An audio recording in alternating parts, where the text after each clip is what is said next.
Beneath the predictable grid of our city streets, under the hum of traffic and the cold glow of skyscrapers, lies a hidden layer of our world. It's a blueprint of ghosts, of celebrations that once pulsed with life, rituals that dictated the rhythm of a year, a season, or even a single day. We walk over their faded outlines every morning on our way to work. We perform their faint echoes in our own lives without a second thought, and we rarely hear the whispers of what's been lost. But what if we could peel back the pavement and rediscover the vibrant, strange, and powerful customs that time and relentless progress have tried so hard to erase? Before our lives were governed by the digital clock and the 9 to 5, the life of a city was orchestrated by a different kind of time, a time measured in festivals, processions, and shared public moments that wove the community together. The soundscape of the city wasn't just sirens and construction, it was the clang of a bell that didn't just signal a shift change, but one that was believed to banish spirits and call a community to a shared purpose. That simple sound is a perfect fossil of a forgotten ritual. Its function has become secular, but its ancient job of marking communal time stubbornly persists, a faint echo in our modern world. These rituals were the original social network, connecting people to their place and to each other. They were expressions of shared belief, shared hope, and a shared identity. The decline of public feasts, for instance, reflects a fundamental change in our social lives. We've traded vibrant public banquets for solitary meals illuminated by a phone screen. But this wasn't an accident. It was the result of a slow, creeping amnesia that came with the very forces that built the modern world. As cities grew taller and more crowded, the space for these ceremonies, both physical and cultural, began to shrink, leaving behind only the faintest traces of what once was. Many of the most spectacular rituals were grand public festivals, seasonal celebrations that would erupt in the streets, drawing everyone into their orbit. Today, some are gone, while others survive as commercialized caricatures of their former selves. Take the May Queen Festival in England. For centuries, the 1st of May was a riot of celebration. A young woman would be crowned the May Queen, presiding over festivities that included processions and dancing around a maypole to celebrate youth and the coming summer. While some link its roots to ancient tree worship, its more recent form was a powerful community bonding ritual. As cities grew and social values shifted, the tradition began to fade from urban life. Yet, it's far from a complete ghost.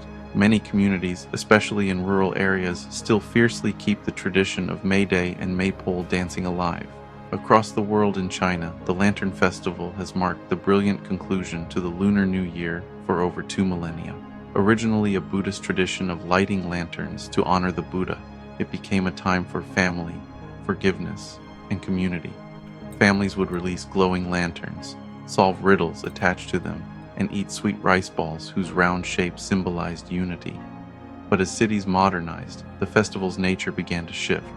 While it remains a major celebration in many urban centers, it has transformed into a massive tourist event, a spectacle of light that can sometimes overshadow its intimate communal roots. A similar transformation can be seen in Japan's Obon Festival. For more than 500 years, this has been a time to honor the spirits of ancestors who are believed to return to visit their relatives. Families traditionally return to their ancestral homes, clean graves, light lanterns to guide the spirits, and perform bonodori dances. It's a family reunion that bridges the worlds of the living and the dead. It might seem like the fast pace of urban life would cause this tradition to wane, but the reality is more nuanced. While many city dwellers do travel to their hometowns, creating one of Japan's busiest travel seasons, urban centers have adapted. Cities like Tokyo now host their own large-scale bonodori events in parks and community centers, making the tradition accessible to all. So while its form has evolved, its spirit of remembrance endures, even in the heart of the bustling metropolis. Beyond grand festivals, there were quieter rituals that have vanished so completely we've forgotten they ever existed. Consider language itself. In Northern California's Anderson Valley, an isolated community just a few hours from San Francisco, a unique jargon called Boontling emerged in the late 19th century. It was a playful, secret dialect created by women and children that soon spread throughout the town of Boonville. With over 1,000 unique words mixing English with Spanish, Irish, and native Pomoan terms, it was a living marker of identity. To harp a slib of the ling or speak a bit of the language was to declare yourself an insider, A cup of coffee was a horn of disease, named after a local who brewed his coffee notoriously strong. But as the 20th century brought new roads and newcomers, the isolation that birthed Boontling disappeared, the language faded. Today it is nearly extinct, with some estimates suggesting fewer than 100 people know it, and perhaps only a small handful of elderly residents are still fluent. The simple, powerful act of the communal feast was another cornerstone of urban life. Public meals weren't just about food, they were rituals that forged social bonds and reinforced a collective identity. They were a public declaration of trust and interdependence. The decline of these gatherings isn't just a change in dining habits, it's a seismic shift in our social DNA. The rise of individualism and the sheer pace of modern life have eroded the foundations of these practices. We still gather for meals, of course, but the idea of a ritualistic, city-wide feast as a cornerstone of civic life has all but vanished. So what happened? The disappearance of these rituals isn't a mystery. It's a story of rapid change. The primary force was modernization itself. The explosion of cities, the shift to industrial time, and a growing emphasis on individualism dismantled the communal structures these rituals relied on.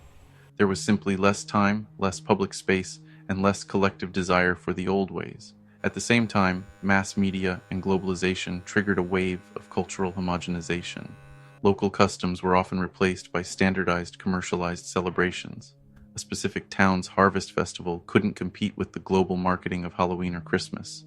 This process diluted regional traditions, making many seem less relevant. Finally, a generational shift in values delivered another blow. When younger generations with different lifestyles and interests no longer feel a connection to the rituals of their elders, the chain of transmission is broken. Without participation, a ritual can't survive. It becomes a memory, then a historical footnote, and then it is forgotten. But these rituals aren't entirely gone. They're buried deep in our cultural subconscious, and their ghosts still walk among us, stripped of their original meaning but retaining a curious power. Think about the last birthday you celebrated. When you blew out candles on a cake, you were participating in a ritual with ancient roots. The practice has ties to the ancient Greeks, who honored the moon goddess Artemis with round cakes adorned with candles to represent the glow of the moon. The tradition as we know it, however, was popularized in 18th century Germany for Kinderfest, or children's parties where candles symbolized the light of life. The smoke was believed to carry wishes and prayers up to the heavens. The simple phrase, breaking bread, is another powerful echo. This act, now a symbol of friendship, comes from a deep-seated ritual of protection and trust. To share food from the same loaf was to establish a bond, a guarantee that neither party would harm the other. Every time you have dinner with friends, you're unknowingly tapping into this ancient practice. Even our ways of mourning carry these phantoms. The custom of covering mirrors in a house where someone has died is a direct remnant of a belief about the soul's journey. It was thought that a mirror could trap the spirit of the deceased, preventing it from moving on, or that a living person's soul might be pulled away by the grieving spirit. What is now seen as a sign of respect was once a vital spiritual precaution. So, is that it? Are these traditions gone for good? Not necessarily. A growing movement is underway to intentionally revive them. This isn't about freezing the past in amber, but about reactivating traditions to make them relevant for today. It's a recognition that these shared experiences are vital for a community's sense of identity. From community groups trying to bring back local street fairs to historians documenting lost traditions, there's a conscious effort to reclaim what was lost.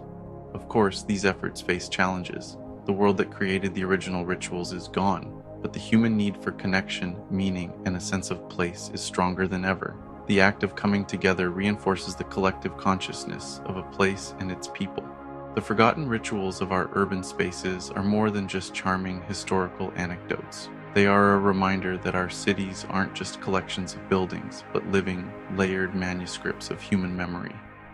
They teach us that community is something that must be actively built and rebuilt. The ghosts are there, waiting in the grid to be rediscovered.